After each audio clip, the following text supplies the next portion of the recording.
In front of me is Xiaomi Redmi K70 and today I would like to show you how you can connect it to printer.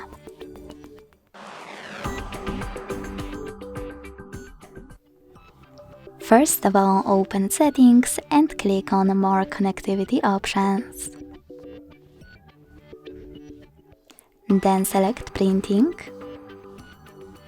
and tap on System Printing Service.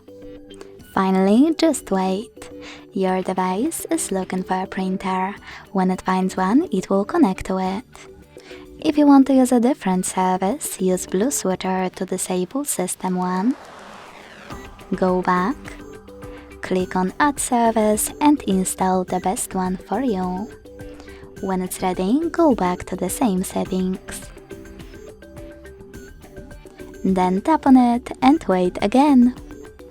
Thanks so much for watching. If you enjoyed this video, don't forget to leave a like, comment and subscribe. Bye!